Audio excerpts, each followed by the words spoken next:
Today marks the beginning of a new age where the common man can become a king and a king into a common man. The choices you make could lead you to victory or to your untimely death. There are plenty of opportunities in this new land. Don't let your cowardice stop you from being the best of the best. Welcome to the age of change. I was awakened by the arrogant voice. It seems that the sick reality was truly about to begin. I can't say that I wasn't slightly worried because I was worried. The future wasn't certain, unlike 3 days ago where I would just have to finish college, get a stressful job, get married, have kids, and die. It was a simple life that I took for granted earlier, but I couldn't stop my excitement from coming out. I could possibly become a god-like existence in this new world. While in my excitement I thought of the words the voice said, a new age where the common man can become a king and a king into a common man. In the pre-apocalyptic world, the common man was the working class where they had to work just to scrape by with their lives. They couldn't have the luxuries that the rich class had. Now was the working class chance to rule over the rich class. The only thing I hoped for the common man was for them to come out of their subservient views about life. They should learn that money wouldn't mean anything in this new world, only strength would matter, or at least for now. I had nothing against rich people as a whole, but there were people that I would love to kick down a peg, especially the second-generation hedonist. The hedonists were the kids of rich people who were lucky to be born in a rich family and were the ones who abused that power. The fact that there was a chance for them to become the lower class put a smile on my face. Let's see how they would live without a silver spoon in their mouths. Getting away from my dark thoughts, I vowed to get strong enough to never ever be someone's lackey. I would use my own strength to stand out in this world or die trying. I smiled to myself after confirming my thoughts.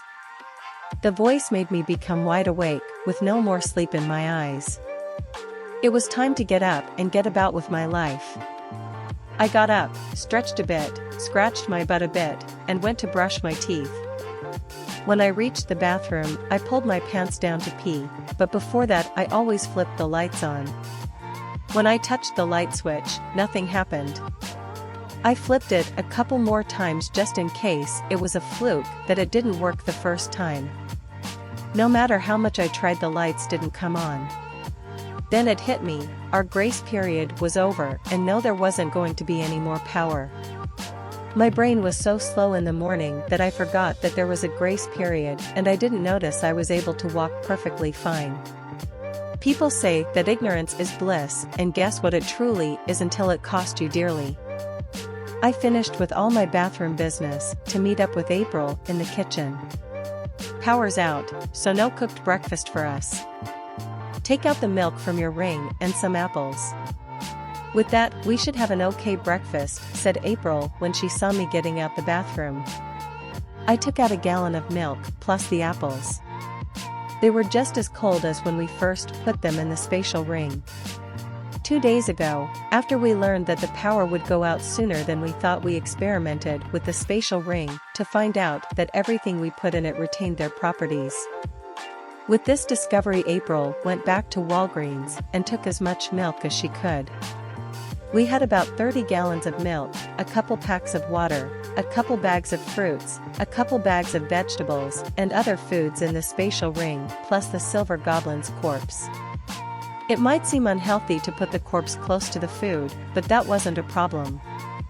I learned if I put a certain amount of mana into the spatial ring, I was able to somehow isolate the corpse from the food. The solution came just in time, since I didn't want to throw away the goblin's corpse. I wanted to try out the skill corpse garden, but I couldn't right now.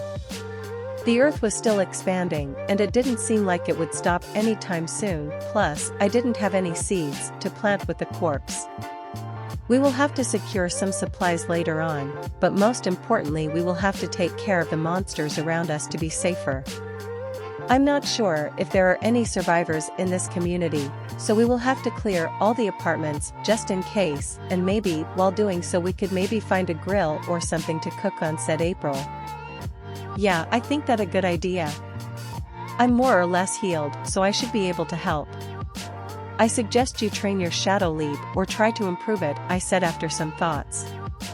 Yeah, I started training it, but the skill mastery is going up slowly. It should take some time before it improves, said April. Oh, I didn't know there was a skill mastery, but I think outside of skill mastery you should try to find a way to make the skill yours, I replied back to April. I also thought about doing that, but it is easier said than done. I wanted to observe some shadow goblins for some clues, but I haven't really seen that much of them. To improve the skill outside of skill mastery is something I'll have to think about in the future, replied April. That seems just about right.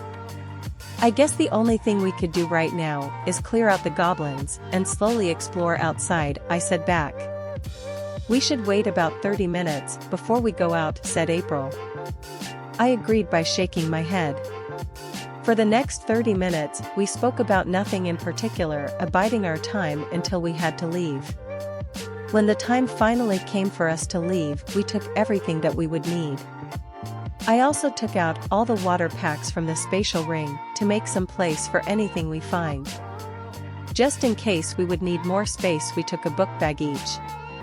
With our clubs in hand and our book bags on our backs, we were ready to take on the world. We looked at each other and smiled, knowing that we would come back safe. I opened the door for us, letting April out first before closing the door. While doing so, I wondered if the old rule of ladies first still applied.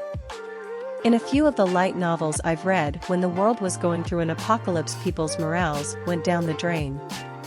They raped and pillaged everything in sight, not thinking about the consequences of their actions. When I've read those novels, I always felt that there was some truth to those words. Without rules, I believed that people would follow their instincts instead of their brain. I hoped that I was wrong in my deductions, but from what I've learned about people behaviors, I was most likely right. I just hoped that I was wrong. Are you coming? Asked April. Yeah, I answered back. We sounded like the ending of every show that ever ended. To top it off, I closed the door, then turned around and touched it with longing, knowing that it was an end to an era. I laughed at myself, thinking about the cliché copyright moments. Are you coming? Asked April once again. I ran up to April before saying, I'm here, I'm here, I'm here. Just couldn't help doing a goodbye scene. What are you talking about? You know, on the last episode of Friends, when they had to say goodbye for the last time. I never got around to finishing that show, so what happened in the end? You never finished Friends. I have to show you it when we get back. Wait, never mind, we don't have any more electricity. You should have told me that you didn't finish watching it, we could have binged it. April shrugged her shoulders before saying it was an okay show and I've seen better, but really, I have never truly finished a show all the way through. Really, not even one show? Well, that sucks, but for most shows you didn't miss much. Even I only finished around 3 shows. Anyways, what usually happens in the end is that they have a heartwarming scene where the cast says all their goodbyes. They usually hug at the end, and one icon scene for me is when they close the door for the last time and look at the door with some kind of longing. It kind of seems a bit too sad, said April. After thinking about it for a moment, I answered, it honestly is. Watching one of your favorite shows end is never a good feeling, but if you think about all the good episodes that aired, you'd know that it was worth it. We became quiet for a moment, lost in our thought. As we got out the apartment building, the sunlight hit our faces, warming up our bodies and effectively bringing up our moods. Do you want to work together or alone? Asked April. I'm still not 100% yet, but I should be enough to handle the goblins. Alright, we'll do that, but we'll have to stay close enough to each other to get help, said April. That's fair. After some discussions, we decided to start with the back of the community. Arriving in the back, I seen about 20 to 30 buildings. In all honesty, I thought it would be less. Then again, I've never gone to the back.